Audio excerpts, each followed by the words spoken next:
No, just excited to be here. I mean, it's a special time of year. Appreciate the hospitality that Mississippi State has shown. And obviously, like all coaches and players, I'm sure, just anxious to get on the court and start going and start playing these games. Questions for our student athletes? Just go ahead and ask her. The microphone or anything? No microphone. Okay, just great.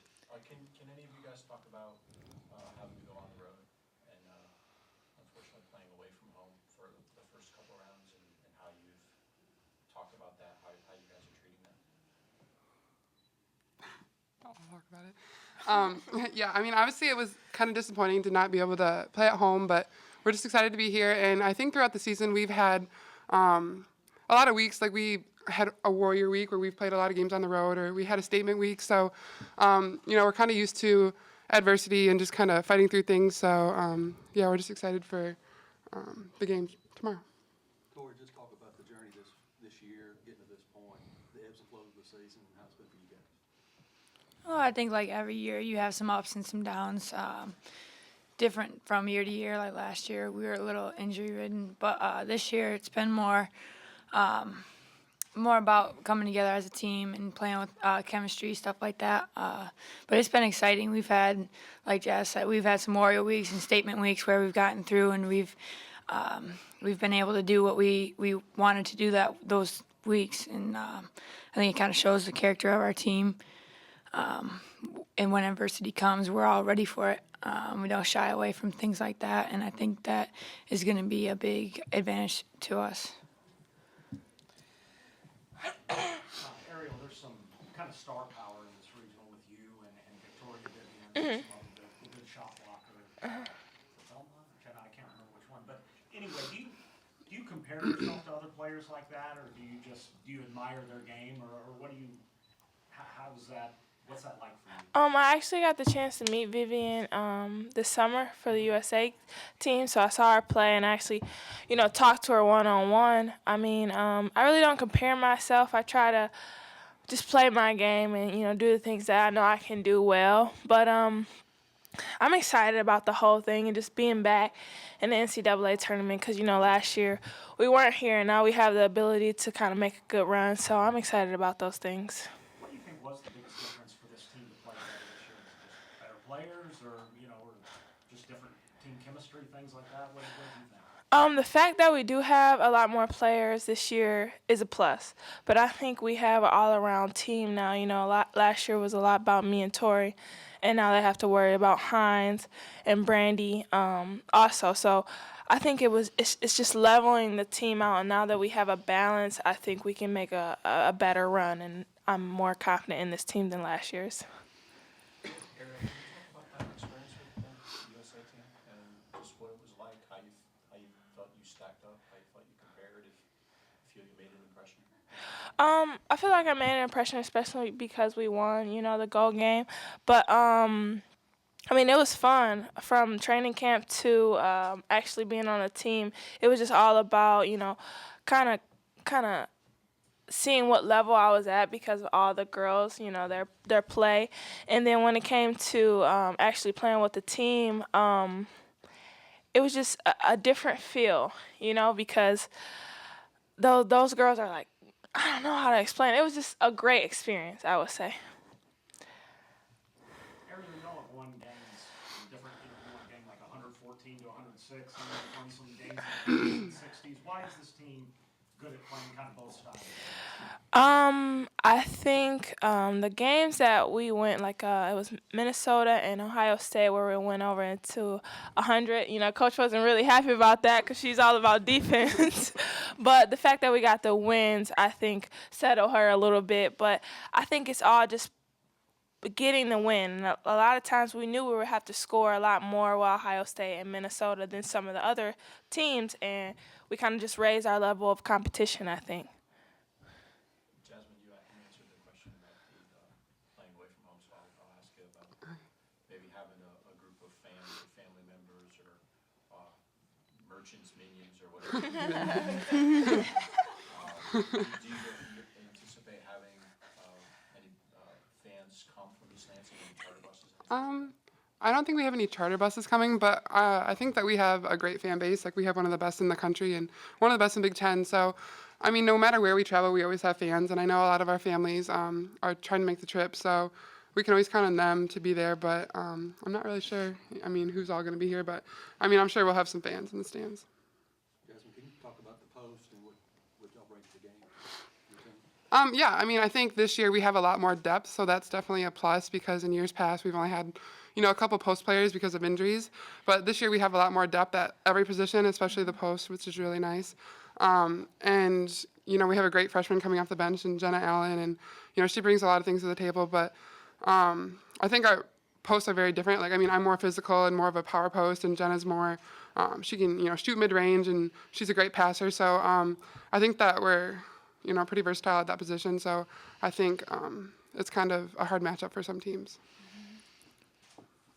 Maybe for all three of you guys, off the kind of beaten path kind of question.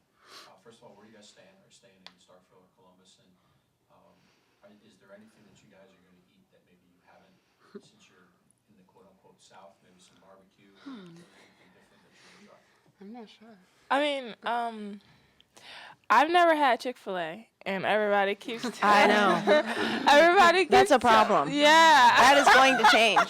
We have one right by our hotel. Yeah, so. everybody keeps telling me how amazing it is, and I'm like, what is it about Chick-fil-A? So before I leave here, I'm gonna try Chick-fil-A, and it's right by our hotel, so I'll have a chance to try that. So you guys are staying in Columbus? Yes. I'm not really sure. Yeah. Yeah. Yeah, we're not staying here, but yeah, I mean the same thing as Ariel. Chick-fil-A is kind of a down south thing or something we don't really have in Michigan. So I've never really ate there before. So it's right by our hotel. So that's one thing that I would like to try before we leave. Same. Yeah, I mean, I've never had it either, so Right. I don't think we're gonna plan a trip after we're done here today and see what it's all little about. team trip. Barbecue's like old school. You've been there, done that. It's nothing. I mean, I feel like we barbecue. and- we barbecue in Michigan. I mean, I have family like 2 hours away, so I'm hoping they come to the game. If they do, I'm gonna ask them to bring a lot of food, like collard greens and cornbread and all that home cooked meal. So that's what I'm looking forward to. Me too. Me too. I'm about to miss Any more questions for the student athletes? Okay, ladies, you're dismissed and good luck. Careful. Yeah, this is going to be a problem. Somebody's going to go down.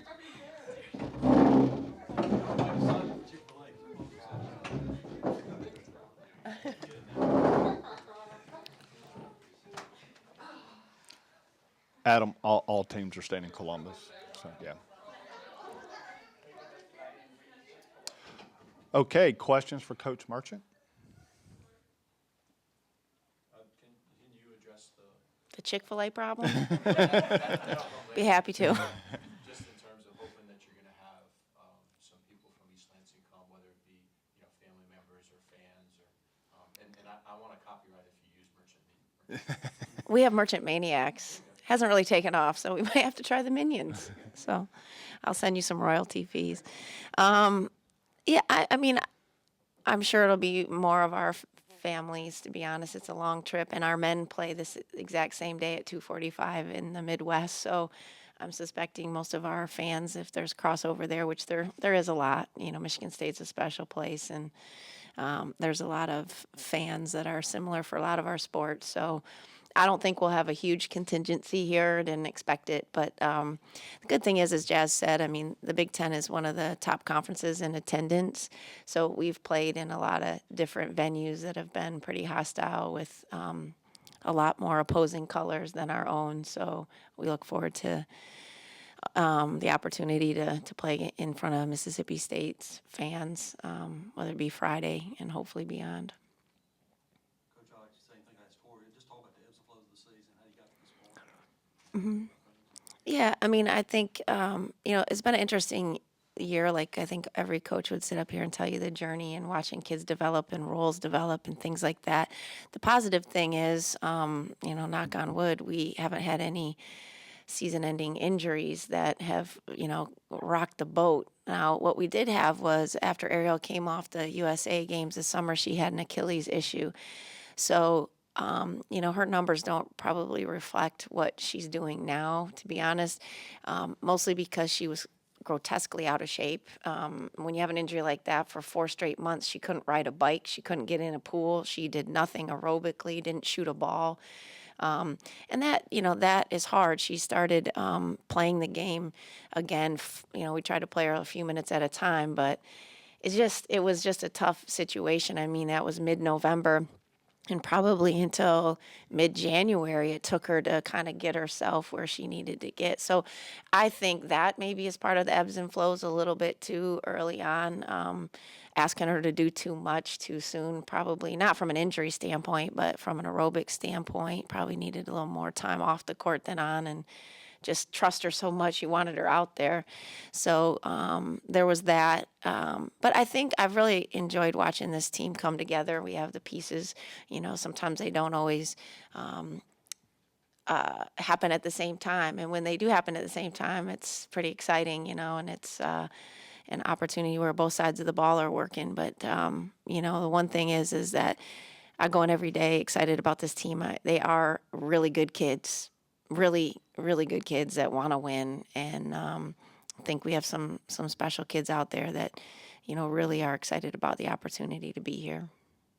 Kind of the question I asked Ariel, about the star power in this regional and everything. Obviously, coaching a talent like Ariel, is it harder to coach a team that has? I know you've got other good players, but to have a standout like that with the balance, or is it easier to coach kind of a balanced team? Well, it's not harder. I think the thing is when you look at, she certainly averages a lot of points and rebounds and affects the game a lot of ways, but I would rather coach with her than not have her.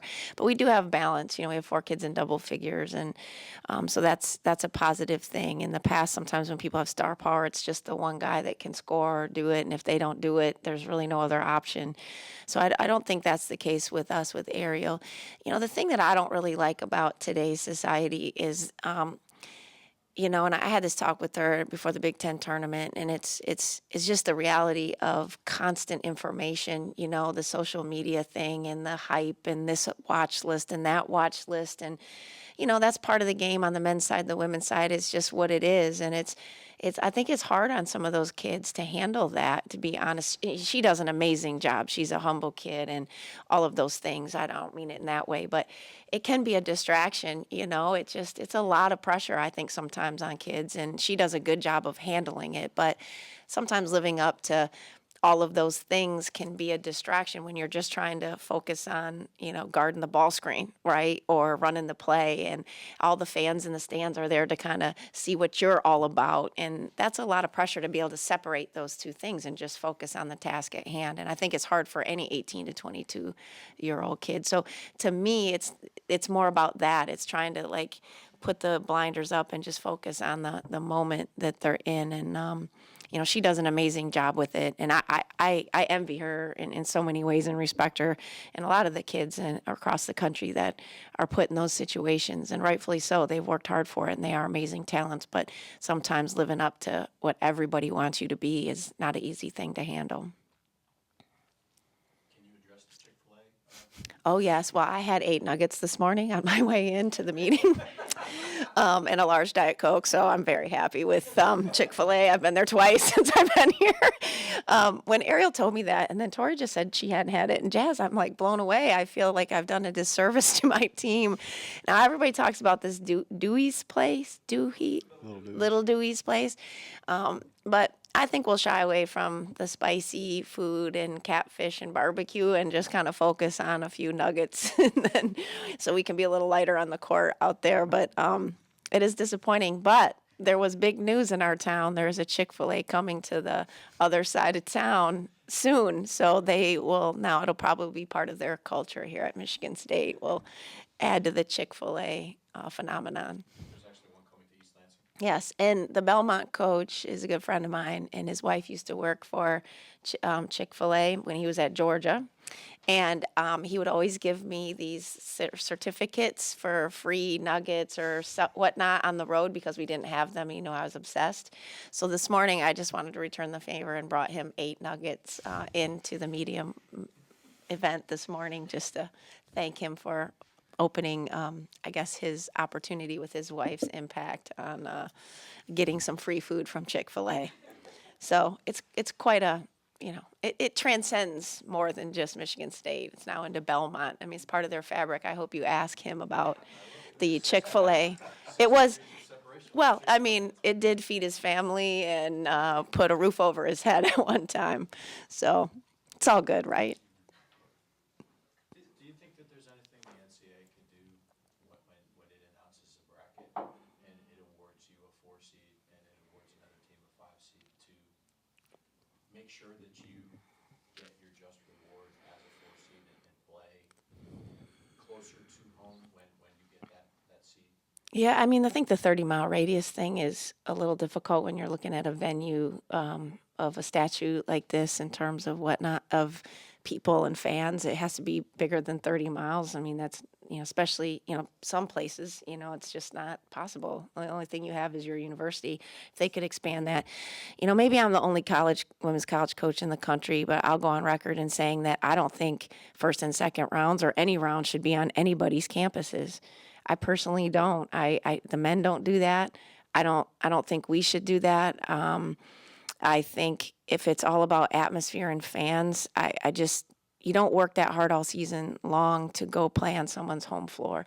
Now, we've been on the other side of that too, where we've hosted and we've beaten a number 1 and gone on to the Sweet 16. But if we really want to look at our sport and open it up to not just a few teams constantly being there, then we really got to make a decision as a whole, I think, about why can't we do maybe 4 super sites that are neutral sites, and you take 16 teams around, and 16 are here, 16 are here, 16 are here, and then you just kind of build that all year long, and they're at neutral sites. I mean, something, and I would love to host, but in the end, and we've been the beneficiary of hosting, but in the end, I don't think that's good for our game. If every time people turn on women's basketball and it's the same 3 or 4 teams in the Final Four, it's not interesting after a while, And I just think that we need to really take a look at that. So to answer your question, it would be nice to have a bigger radius, but really for me personally, I think if we want to grow our game and get more interest in our game, we shouldn't be on anybody's campus, including our own. I think it'd be great to sleep in my own bed and, be in the same gym that we've been in all year and all that. It's so nice, but man, oh man, I mean, if we really want to look at a fair and equitable situation for all teams included, from the 64th team to the first team, we shouldn't be on anybody's home court in the first and second rounds. That's just my personal opinion. I don't know what other coaches feel like, but I've always thought that, I just think it's a very your Big Ten tournament, your SECs or ACCs, none of those are played on anybody's campuses. They're played at neutral sites for a reason, and I feel like the postseason should be in the same situation.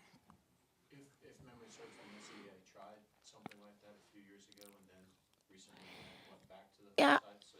Is the following for the women's game not enough to sustain? I think that's what they felt. I think they felt like the atmosphere, but I don't know. I've seen like the first rounds of the men's tournament in Dayton. Like there's not a lot of people in the stands there. Our men have played, different spots depending on where they're at. Like if they're out west or something, it's not like packed to the brim. I don't know. I guess maybe that's what they look at. Maybe it's more of a financial thing. I guess I really don't know all the details as to why. I'm just speaking from, a parity, a fairness, an equitable fairness, I guess. I came up small college, Division II head coach, mid-major. We had a shot at the buzzer to beat a number 3 seed and would have been the first 14 to ever do it, and it was nice to be able to play that game. It was a neutral site game for both of us because they weren't hosting. So that would have never happened, right? It would have never happened if we were on their home floor. So, I just think that it is something that needs to be looked at, and it shouldn't be based just all on money. If we want the experience to be fair and equitable, I think neutral sites would be something. I think if you could put them in pods, right, like I talked about, I think you could really get a good fan base. I guess I disagree if we really did it right and really dove into it and really marketed it, and those cities really wanted it, I mean, Indianapolis, we play the Big Ten tournament there. It's one of the best places in the country for sports and any kind of sport, but basketball, they embrace that. What a great town, and Bankers Life is a really neat facility, and you can really do an amazing job marketing, and that could be a really nice opportunity to host, and they would love it, I'm sure. I'm sure there's other cities that are just like that. So, Have you heard of Debbie Antonelli's idea about having something in Las Vegas? yep. That almost sounds like you've been talking with Debbie Antonelli about. Yeah, that was a good friend of mine. There was a couple different options. I mean, I think she was one of the proponents for that. I remember, I know there was a white paper report that Val Ackerman did, and not sure what kind of came about from that. But yeah, I mean, I didn't really look at it from her perspective. I'm looking at it from a coach's perspective that coaches these games, So it just doesn't seem, you work real hard all season long and then have to go play on someone's home court. It just seems kind of. And some teams, you look at them, they're not going to leave their state till they would potentially go to a Final Four. That'd be nice, wouldn't it? That'd be great. If we never had to leave Michigan, right? Or Mississippi State never had to leave Mississippi. So we got to kind of look at this and say what's good for the game to grow the game if that's really what we want to do. So that's sort of where I stand on it, and maybe other coaches are completely different. I really don't know, but just my opinion.